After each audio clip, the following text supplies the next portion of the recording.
আসসালামু আলাইকুম। কেমন আছেন সবাই? আশা করি ভালো আছেন। আজকে আমরা কথা বলবো বাংলা ভাষার বিভিন্ন শাখা প্রশাখা নিয়ে। তার মধ্যে গুরুত্বপূর্ণ একটি শাখা হলো অপভ্রংশ। আমাদের জানা উচিত অপভ্রংশ কী, কারণ বিভিন্ন প্রতিযোগিতামূলক চাকরি পরীক্ষা এবং ভর্তি পরীক্ষায় এই প্রশ্নটা এসে থাকে। অপভ্রংশ বলতে কি বোঝায়? অপভ্রংশ হলো সাধু ভাষা থেকে ভ্রষ্ট কিংবা বিকৃতভাবে উচ্চারিত শব্দ। বৈয়াকরণিক পতঞ্জলির মতে বিশেষ ভাষার বিচ্যুত বা বিকৃত ভাষায় অপভ্রংশ। ষষ্ঠ থেকে দ্বাদশ শতাব্দী পর্যন্ত এই অপভ্রংশের বিস্তারকাল। সুতরাং বোঝা যায় অপভ্রংশ হলো সাধু ভাষা থেকে ভ্রষ্ট ভাষায় হলো অপভ্রংশ, মানে সাধু ভাষা থেকে বিকৃত ভাষাটাই হচ্ছে অপভ্রংশ। তো এবার হলো সংস্কৃত ভাষা। সংস্কৃত ভাষা কি, এটা আমরা অনেকেই জানি না। সংস্কৃত ভাষা হিন্দু ধর্মের পবিত্র গ্রন্থ বেদ।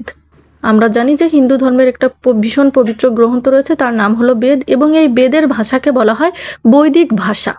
তাহলে বেদের ভাষাকে কি বলা হয়? এই বেদের ভাষাকে বলা হয় বৈদিক ভাষা। দেবদেবীর পূজা, বৈদিক যজ্ঞে ব্যবহৃত এই ভাষা কালের বিবর্তনে অথবা কালক্রমে উচ্চারণের অপপ্রয়োগ, বিকৃতি ও স্থানীয় শব্দের সংযোজনের মাধ্যমে তার নিজস্ব যে প্রথা, নিজস্ব যে একটা অস্তিত্ব, নিজের যে একটা অস্তিত্ব কৌলিন্য, এটা হারিয়ে দিন দিন এটা অপ্রচলিত হতে থাকে। সপ্তম শতকের বিখ্যাত বৈয়াকরণিক পাণিনি বৈদিক ভাষার সংস্করণ করে নির্দিষ্ট সূত্র প্রদান করেন, এবং পাণিনির এই সংস্কৃত ভাষা হলো সংস্কৃত ভাষা। এই বৈদিক ভাষা, এই যে হিন্দু ধর্মের পবিত্র গ্রন্থ বেদের ভাষা যখন মানে উচ্চারণের অপপ্রয়োগ, স্থানীয় শব্দের বহুল ব্যবহার এবং এটার অস্তিত্ব যখন দিন দিন একবারে নিভু নিভু হয়ে যায়, তখন সপ্তম শতকের বিখ্যাত একজন বৈয়াকরণিক ছিলেন পাণিনি। তার গুরুত্বপূর্ণ একটা এবং বহুল প্রচিত একটা গ্রন্থ রয়েছে অষ্টাধ্যায়ী নামে, এবং তিনি ভাবলেন যে এই অপ্রচলিত হয়ে যাওয়ার যে ভাষাটা, বেদের যে ভাষাটা, এই ভাষাটা সংস্কার করা প্রয়োজন। তো তিনি তার নিজের উদ্যোগে এই সপ্তম শতকে বেদের যে ভাষা, বেদের ভাষা যে বৈদিক ভাষা, এই বৈদিক ভাষাটাকে সংস্কার করলেন, এবং তিনি সংস্কার করে নির্দিষ্ট কিছু সূত্র প্রদান করলেন যে এই সূত্রর বাহিরে এই ভাষা ব্যবহার করা যাবে না। সেটাই হলো সংস্কৃত ভাষা, মানে পাণিনির সংস্কৃত ভাষাটায় নামকরণ করা হলো সংস্কৃত ভাষা। বাংলা ভাষায় এর সংস্কৃতর প্রভাব কিন্তু অনেক বেশি। যেমন আমাদের বাংলা ভাষার অনেক শব্দ রয়েছে সংস্কৃত ভাষার। আমাদের বাংলা ভাষায় সংস্কৃত ভাষার অনেক প্রভাব রয়েছে। যেমন আমাদের উৎপত্তি অনুসারে যে শব্দের ভাগগুলো রয়েছে, তৎসম, তদ্ভব, এগুলো কিন্তু সংস্কৃত ভাষা থেকে আগত। যেমন তৎসম হচ্ছে তার সম, এটা সংস্কৃত ভাষা, যেটা সরাসরি তাকে তৎসম বলে, হালকা কিঞ্চিত পরিবর্তিত হয়ে যেটা, সেটাকেও তদ্ভব বলে। তো সংস্কৃত ভাষা সম্পর্কে আর কোনো কারোর কোনো সমস্যা থাকবে বলে মনে হয় না। যদি আমার ক্লাসটি ভালো লাগে তাহলে অবশ্যই লাইক এবং কমেন্ট করবে।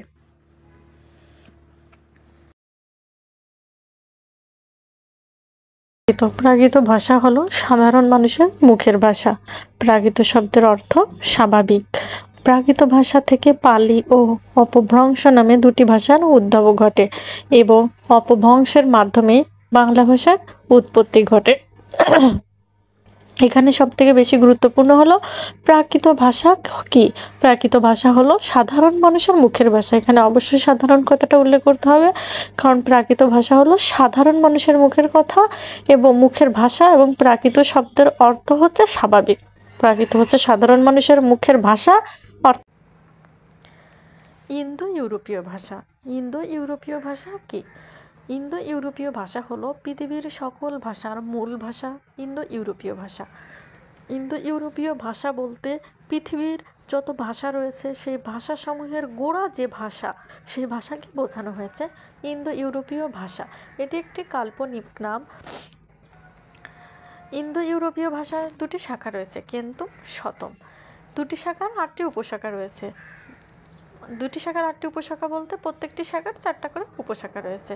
এর ভিতর কেন্তুম শাখার উপশাখাগুলো হলো গিরিক, হিত্তিক, তুখারিক, টিউটনিক। এই হিত্তিক আর তুখারিক এগুলো হচ্ছে মধ্য এশিয়ার ব্যাপ্তি ছিল। এই ভাষা উপভাষার ব্যাপ্তি ছিল হিত্তিক ও তুখারিক মধ্য এশিয়ায়। ইন্দো ইউরোপীয় ভাষার দ্বিতীয় যে শাখা রয়েছে সেটা হচ্ছে শতম। এই শতম শাখা থেকেই বাংলা ভাষার উৎপত্তি, এবং শতম শাখার উপশাখা হলো আলবেনীয়, আর্মেনীয়, বাল্টোস্লাভিক, ইন্দো ইরানীয়। শতম শাখার ইন্দো ইরানীয় উপশাখা থেকে বাংলা ভাষা উৎপত্তি লাভ করেছে। তাহলে ইন্দো ইউরোপীয় ভাষা সম্পর্কে আশা করি তোমাদের ধারণা হয়ে গেছে। ইন্দো ইউরোপীয় বলতে পৃথিবীর সকল ভাষার মূল ভাষাকে বোঝানো হয়, এবং এর দুটি শাখা রয়েছে, এবং দুটি শাখার মোট 8টি উপশাখা রয়েছে, এবং কেন্তুম শাখার হিত্তিকার তুখারিক হচ্ছে মধ্য এশিয়া ব্যাপ্তি ছিল, এবং শতম শাখার ইন্দো ইরানীয় উপশাখা থেকে বাংলা ভাষার উৎপত্তি। ধন্যবাদ। ঋগ্বেদ। ঋগ্বেদ কি? ঋগ্বেদ হলো ইন্দো ইউরোপীয় ভাষায় রচিত প্রাচীনতম গ্রন্থগুলোর অন্যতম। এটি প্রাচীন ভারতীয় বৈদিক সংস্কৃত ত্রস্ত সংকলন। এর সংকলক হলো পরাশপুত্র কৃষ্ণ দ্বৈপায়ন।